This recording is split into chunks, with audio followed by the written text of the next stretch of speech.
ये सवाल हल करो।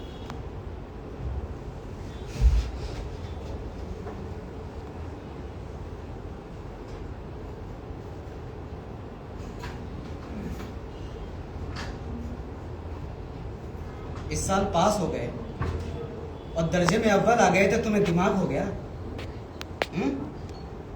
मगर भाईजान, घमंड तो बड़े बड़े का नहीं रहा, तुम्हारी क्या हस्ती है? इतिहास में रावण का हाल तो पढ़ा ही होगा, नहीं पढ़ा? उसके चरित्र से कौन सा उपदेश लिया तुमने? या यो ही पढ़ गए? महज इम्तिहान पास कर लेना कोई चीज नहीं, असल चीज है बुद्धि का विकास। जो कुछ पढ़ो उसका अभिप्राय समझो। रावण भूमंडल का स्वामी था और ऐसे राजाओं को चक्रवर्ती राजा कहते हैं। आजकल अंग्रेजों के राज्य का विस्तार काफी बढ़ गया है, पर उन्हें चक्रवर्ती नहीं कहा जा सकता। संसार में अनेकों राष्ट्र ऐसे हैं जो अंग्रेजों के राज्य का आधिपत्य स्वीकार नहीं करते, बिल्कुल स्वाधीन। मगर रावण चक्रवर्ती था, संसार के सभी महीप उसे कर देते थे, बड़े बड़े देवता उसकी गुलामी करते थे, आग और पानी के देवता भी उसके दास थे। और अंत क्या हुआ? घमंड ने उसका नामो निशान तक मिटा दिया। कोई उसे एक चुल्लू पानी देने वाला भी न बचा। आदमी जो कुकर्म चाहे करे, पर अभिमान ना करे, इतराए नहीं। अभिमान किया कि बस दीन दुनिया से गया। और अभी तो लाला तुमने केवल एक दर्जा पास किया है, अभी से तुम्हारा सिर गिर गया। तब तो तुम बन चुके। तुम यो समझो कि तुम अपनी मेहनत से पास नहीं हुए हो, किसी अंधे के हाथ बटेर लग गई है। और ये बटेर बार बार किसी के हाथ नहीं लगती। अरे कभी कभी तो गुल्ली डंडे में भी आधा चोट निशाना पड़ जाता है, पर उससे कोई सफल खिलाड़ी नहीं होता। सफल खिलाड़ी वो है जिसका कोई निशाना खाली ना जाए। मेरे फेल होने पे ना जाओ लाला, मेरे दर्जे में आओगे तो आटे दार का भाव मालूम पड़ जाए, दांतों तले पसीना आ जाएगा। जब अलजेब्रा और ज्योमेट्री के लोहे के चने चबाने पड़ेंगे और इंग्लिस्तान का इतिहास पढ़ना पड़ेगा। बादशाहों के नाम याद रखना आसान नहीं होता। अरे आज तो हेनरी ही गुजरे हैं, कौन सा कांड किस हेनरी के समय हुआ, क्या याद कर लेना आसान समझते हो? हेनरी 7वें की जगह हेनरी 8वां लिख दिया कि सारे नंबर गायब, सफाचट, सिफर भी ना मिलेगी। सिफर भी हो किस ख्याल में? और ज्योमेट्री तो बस खुदा की पनाह। आ बा जा की जगह आ जा बा लिख दिया कि सारे नंबर कट गए। अरे कोई इन निर्दयी मुतमहीनों से नहीं पूछता कि आ बा जा और आ जा बा में फर्क क्या होता है?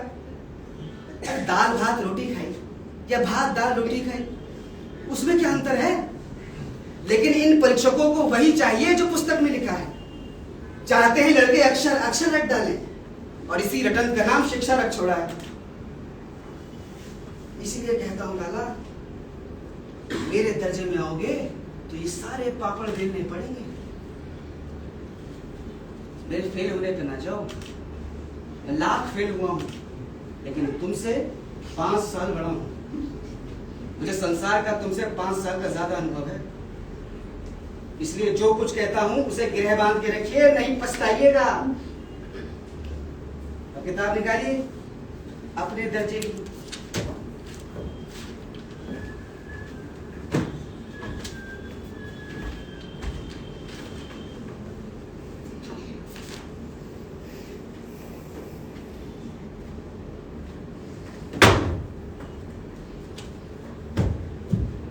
जब भाई साहब पहली बार फेल हुए तो उन्होंने इतना उपदेश दिया, बेजा खड़ा हो गया।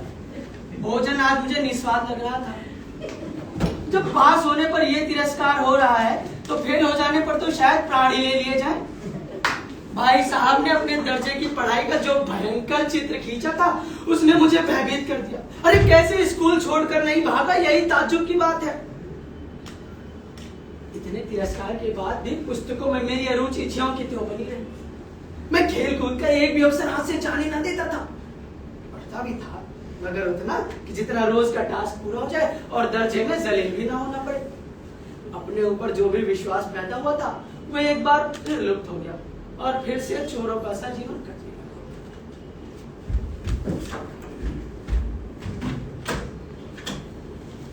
फिर सारा ना इम्तहान हुआ और कुछ ऐसा संयोग हुआ कि भाई साहब फेल हो गए और मैं पास हो गया। मैंने बहुत मेहनत ना की पर ना जाने कैसे दर्जे में अव्वल आ गया। मुझे खुद अचरज हुआ। भाई साहब ने प्राणांतक परिश्रम किया था, कोर्स का एक एक शब्द चाट गए थे। अरे सुबह 4 बजे से लेके सुबह के 6 बजे तक, फिर स्कूल जाने से पहले 9:30 बजे तक, फिर स्कूल से लौटकर 3:30 बजे से लेके रात में 10 बजे तक। मुद्रा कांतिहीन हो गई थी भाई साहब की, मगर बेचारे फिर मुझे उन पर दया आती थी। जब नतीजा सुनाया गया तो भाई साहब रो दिए और मैं भी रोने लगा। अपने पास होने की खुशी आधी हो गई। अगर मैं भी फेल हो जाता तो भाई साहब को इतना दुख ना होता, मगर विधि की बात कौन टाले। अब मुझमें और भाई साहब के बीच में केवल 1 साल का अंतर और रह गया और मेरे मन में एक कुटिल भावना उदय हुई, भाई साहब 1 साल और फेल हो जाए तब मैं उनके बराबर हो जाऊंगा। फिर देखता हूँ भाई साहब किस आधार पर मेरी फजीहत कर सकेंगे।